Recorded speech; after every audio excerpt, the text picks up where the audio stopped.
Il prend la pierre, il va bien l'ajuster et il la pose.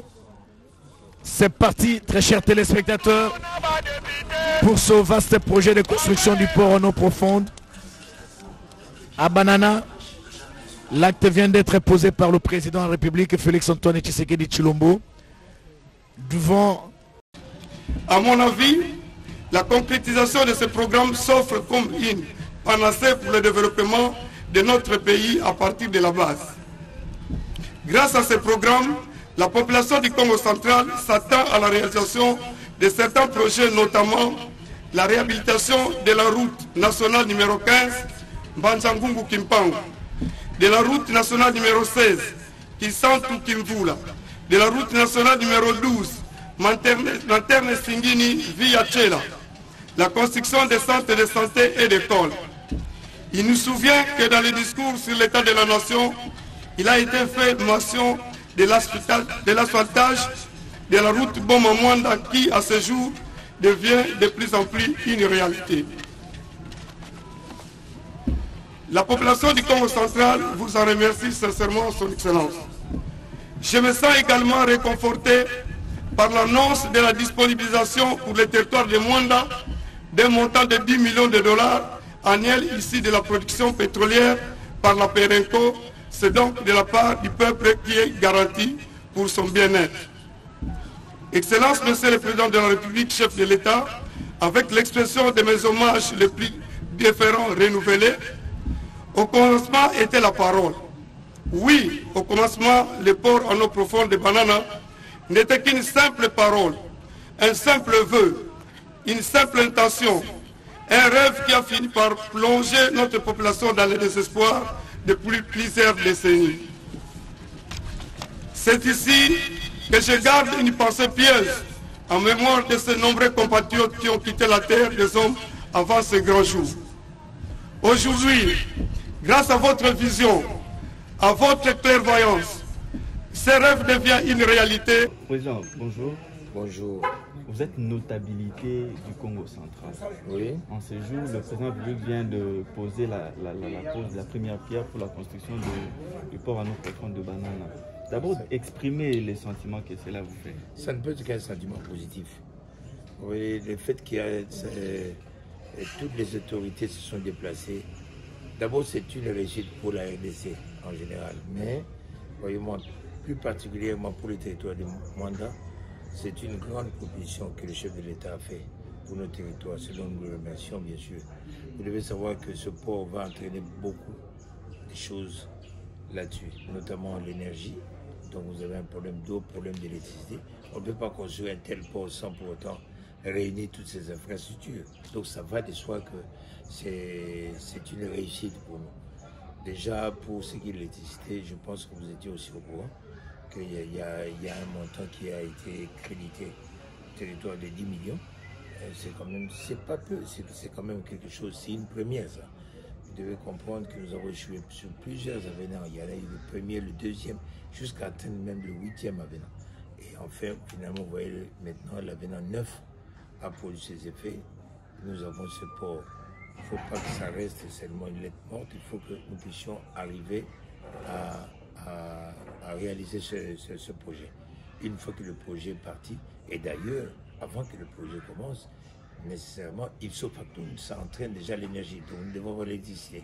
Je ne sais pas si vous avez entendu parler de ce projet de 200 MW qui doit être normalement fourni par le gaz que nous avons d'ailleurs, qu'on brûle inutilement. Mais cette fois, Perenco va nous assister sur ce point pour que nous ayons cette électricité. Donc c'est déjà pour nous chose gagnée. Nous disons merci au chef de l'État. Et on continue à faire ce plaidoyer. Nous avons encore une troisième réussite, c'est la table ronde que nous avons pu arracher grâce à nos ministres, et plus particulièrement au ministre des hydrocarbures, M. Didier Bidimou. Et voilà, sous son pilotage, nous avons réussi à avoir cette table ronde que nous allons réaliser d'ici dans les 20 jours qui suivent. Voilà, donc pour nous, et ça va nous permettre d'introduire encore notre cahier de charges. Et voilà, donc le plaidoyer continue. Nous disons coup de chapeau, chapeau bas au chef de l'État. Et voilà. la population de Mwanda, qui a longtemps croupi dans le noir surtout, vous venez d'en parler qu'il y aura l'électricité. Mais quel est l'espoir? Quel est autre espoir que ces ports peut-il amener Mais d'abord la création de l'emploi. Vous devez savoir qu'un port, aujourd'hui, la main-d'œuvre directe, hein, et ça viendra d'où? Vous pouvez poser la question à n'importe quel employeur, même si vous avez, vous voulez dire que voilà, nous devons chercher la main-d'œuvre plus loin, ou au Kasaï ou au Katanga. Vous ne pensez pas qu'un employeur a plus intérêt à prendre les gens qui sont plus près, même ne serait-ce que pour l'intérêt de la bonne marche de l'activité. Et donc, ça, pour la main-d'œuvre et l'emploi, c'est déjà au rendez-vous. Voilà encore une deuxième chose qui est positive pour dire que ce ticket gagnant du territoire de Mwanda est déjà acquis parce qu'il y aura aussi cette création d'emplois. Voilà. Merci beaucoup. C'est moi qui vous remercie de cette opportunité. C'est une grande joie pour moi de participer à cette cérémonie, non seulement en tant que directeur général de la Caisse nationale de sécurité sociale, mais aussi en tant que notabilité du Congo central. Je suis un des fils du Congo central. C'est un projet qui date de très longtemps, depuis les 40 ans. Aujourd'hui, son Excellence, Monsieur le Président de la République est venu rendre effectif ce grand projet. C'est une grande fierté, c'est une grande joie à travers l'ensemble de la province. Et le peuple Congo lui demeurera reconnaissant pour ça.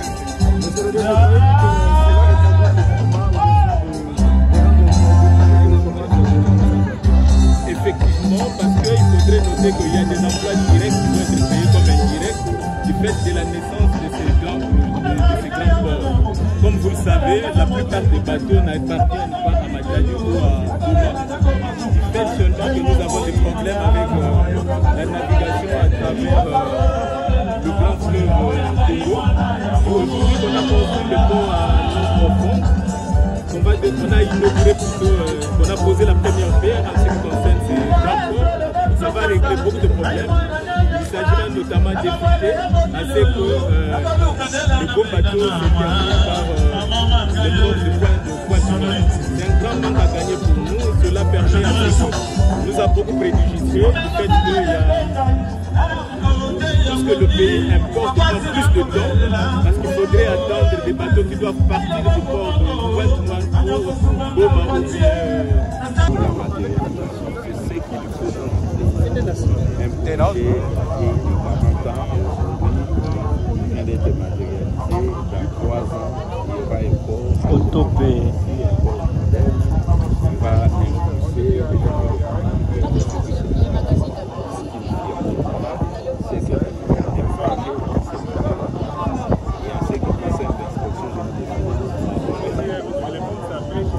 dans les chefs de et les pauvres se seraient conviés depuis les économies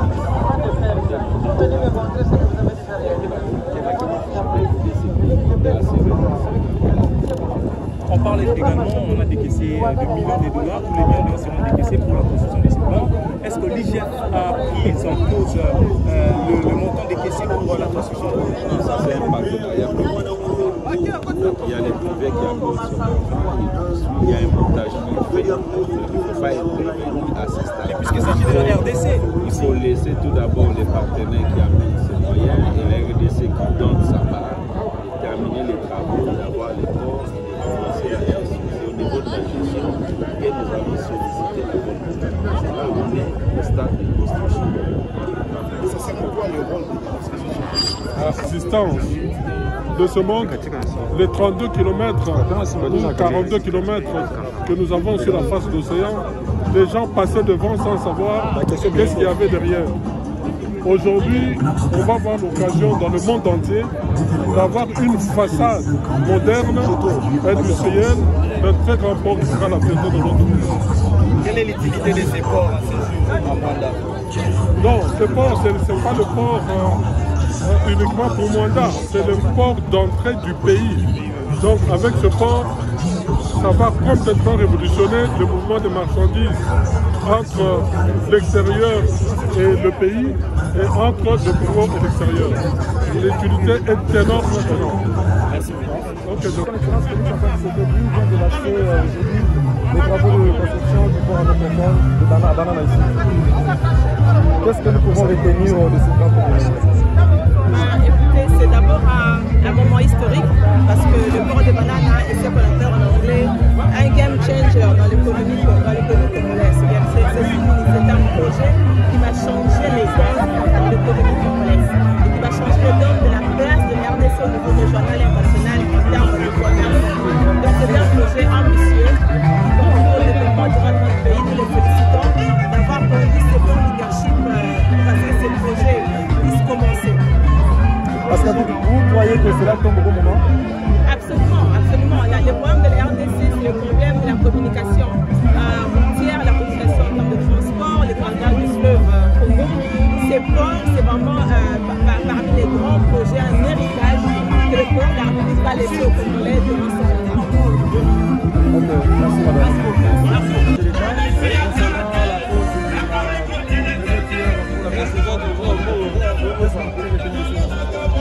On retient que c'est un grand moment pour la RDC et le Congo central plus particulièrement, parce que ça consacre l'implantation d'un investissement de 1,2 milliard de dollars. Et pour nous, entrepreneurs, c'est le moment de se mettre en action pour qu'on puisse être à la hauteur de cet investissement en travaillant, en mettant au niveau de l'entreprise pour pouvoir exporter par ce nouveau port. Est-ce que c'est là au bon moment? Ça tombe au bon moment parce qu'il y a beaucoup de choses qui sont en train d'évoluer, et dans la région et bien sûr en Afrique. Et se situer à ce niveau-ci, c'est une très bonne chose. Maintenant, nous devons veiller à ce que ça se réalise et que toutes les infrastructures qui accompagnent un port, c'est-à-dire les routes et le rail, puissent suivre. Et donc aussi, ça crée une création d'emplois pour nos jeunes qui doivent aussi se former pour pouvoir être en main d'œuvre qualifiée pour bénéficier du travail qui est L'existence de ce manque, les 32 km ou 42 km que nous avons sur la face de l'océan, les gens passaient devant sans savoir qu'est-ce qu'il y avait derrière. Aujourd'hui, on va avoir l'occasion dans le monde entier d'avoir une façade moderne, industrielle, d'un très grand port qui sera la fierté de notre pays. Quelle est l'utilité de ces ports à ce jour à Mwanda? Non, ce port, ce n'est pas le port uniquement pour Mwanda, c'est le port d'entrée du pays. Donc avec ce port, ça va complètement révolutionner le mouvement de marchandises entre l'extérieur et le pays et entre le Congo et l'extérieur. L'utilité est énorme. Merci beaucoup.